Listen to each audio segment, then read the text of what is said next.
Si bien el siglo XVIII fue un siglo que mucho más que por sus logros estéticos nos interesa por sus innovaciones ideológicas, es necesario distinguir en el período tres estilos artísticos diferentes.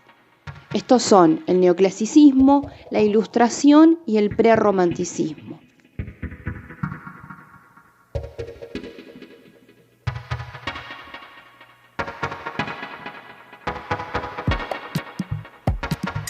El neoclasicismo no es otra cosa que la permanencia de las teorías y el gusto que instauró el clasicismo francés en el siglo XVII, que se proyectó culturalmente en toda Europa e impuso la moda de un frío estilo basado en la sumisión a las reglas y a la imitación del arte clásico.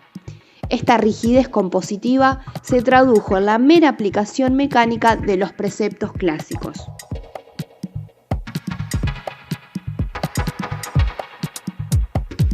La obsesión por las normas, consideradas ciegamente como dogmas intangibles, convirtió la creación poética en una aplicación mecánica de los preceptos clasicistas, y el resultado fue un tipo de literatura a la que le falta totalmente la fuerza dramática y la expresión libre y auténtica de los sentimientos personales del autor, y donde todo se subordina a la corrección de estilo y a una finalidad secamente didáctica.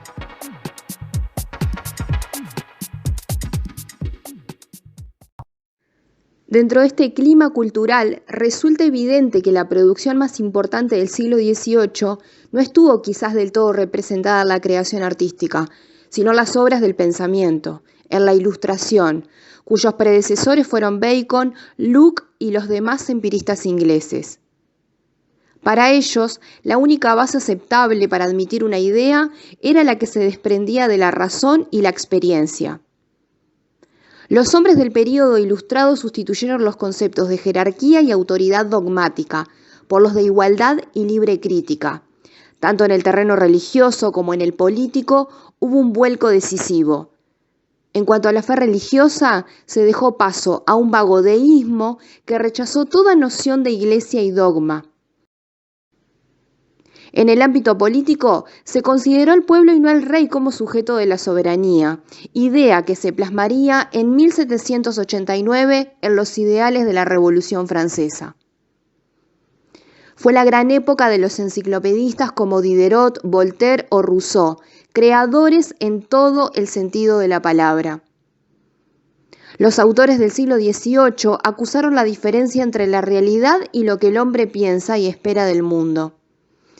Esta actitud de afirmación, de optimismo, implica un deseo de transformar el mundo acusando y señalando dónde están las trabas y los aspectos negativos que deben transformarse. En efecto, la característica saliente del siglo XVIII fue su carácter acusativo y señalativo, promotor de un hondo cambio ideológico, político, cultural y social.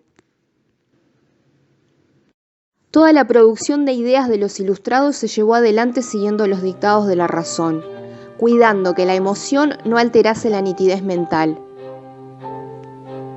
Sin embargo, todo este edificio ideológico de luminosidad intelectual y racionalismo extremo haría eclosión en 1789 en Francia. París dio a luz la Revolución Francesa, que con aciertos y desaciertos propuso un hombre nuevo. Sobrevino el tiempo de las guerras napoleónicas y de la exaltación de los valores afectivos. Valores afectivos que, duramente reprimidos, fueron abriendo paso hasta provocar una verdadera oleada de sentimentalismo.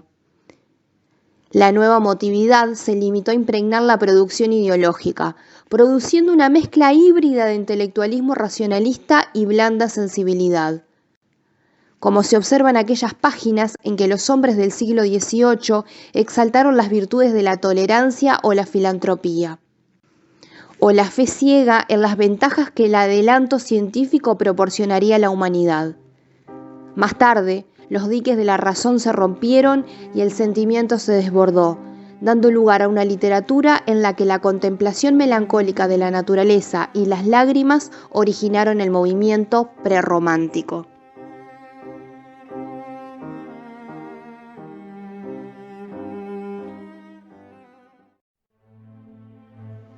Es sabido que el neoclasicismo sentó sus bases en la imitación de los modelos antiguos y en el carácter impersonal y social de la historia, así como en la primacía de la razón. La ascensión social de la burguesía preparó la aparición de los prerrománticos en Escocia y Suiza, cunas de este período en el que se fueron gestando las primeras manifestaciones que definirán al romanticismo. El prerromanticismo es el resultado de una larga pugna entre la inteligencia y la sensibilidad, entre el hombre de las ideas y el de los afectos, entre la aristocracia y la burguesía. Sin manifiesto poético ni jefes que lo representen, no podemos hablar de movimiento ni de escuela. Este nuevo estilo representó la insurrección juvenil contra el intelectualismo de otras generaciones. En Alemania se habla de prerromanticismo desde 1750, intensificándose hacia 1770, y podemos señalar como rasgos distintivos de estos primeros románticos las siguientes características. Fuerte sentimiento de sensibilidad ante la naturaleza. Culto rendido a la antigüedad nórdica y nacional. Exaltación del gusto por la poesía popular y legendaria. Fomento del lirismo individual o personal.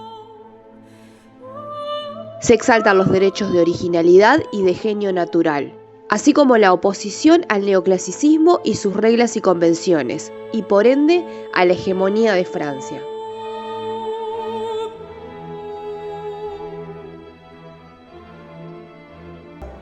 El siglo XVIII significó para Alemania el comienzo de un gran renacimiento literario después de la decadencia total que llegó a través de la Guerra de los 30 años.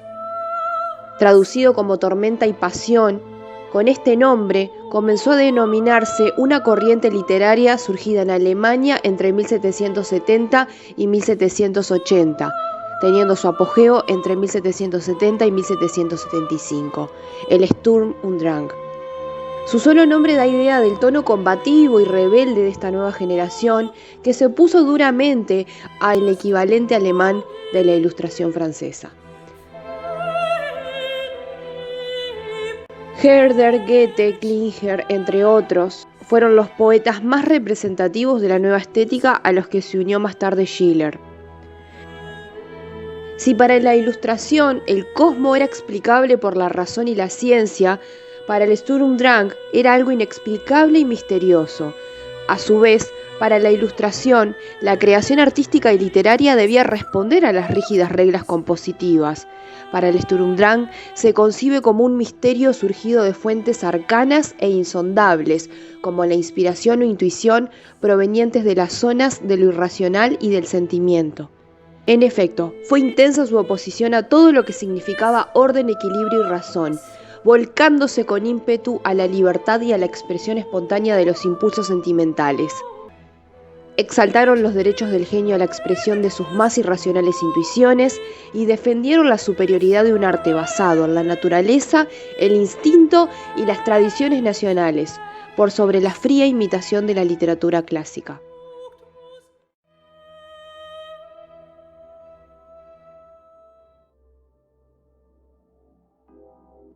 Goethe fue un hombre dotado por una personalidad verdaderamente excepcional, que pudo desarrollar en un ambiente de depurado refinamiento intelectual bajo la poderosa influencia de su amigo Herder.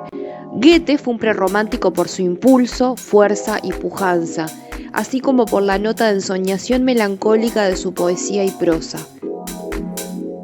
La época del Sturm und Drang tuvo su esplendor cuando Goethe tenía 20 años. Publicar las cuitas del joven Werther sirvió al poeta para dar forma artística a los más típicos rasgos del Sturm und Drang, tales como la exaltación mística ante la naturaleza, la ternura de los afectos y la violencia sentimental. Goethe fue el último hombre universal en la Europa humanista, un verdadero genio que abrazó todas las formas del saber, tal como Leonardo da Vinci lo fue en el Renacimiento. Tal como lo dice el propio autor, su primer contacto con el mito de Fausto fue de la mano de su abuelo a través del teatro de títeres. En Alemania, por lo pronto, ya existía desde temprana época la leyenda fáustica. En el siglo XV, aparentemente, existió un doctor Fausto acusado de hechicería cuando cundió una peste de superstición en toda Europa, llevado por eso a la hoguera. Resulta interesante observar en el período las brechas culturales abiertas entre el pueblo, la iglesia y la naciente ciencia. El hombre veía con recelo los adelantos científicos y temía las novedades y a los inventos, como el telescopio, por ejemplo.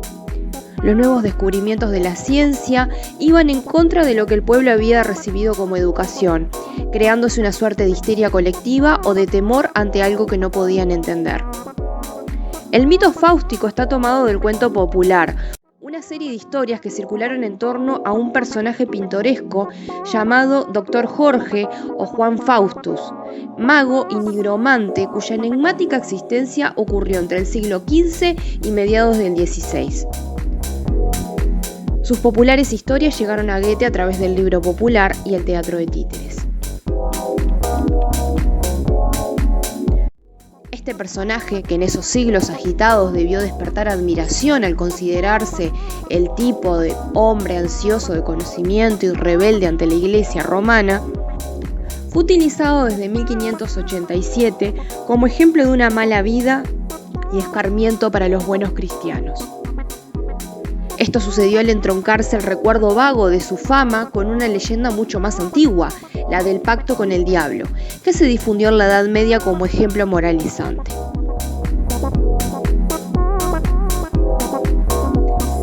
Esta leyenda implicaba un ejemplo terrible y edificante, una advertencia a todos los cristianos para que evitaran las heladas de la ciencia, del placer y de la ambición.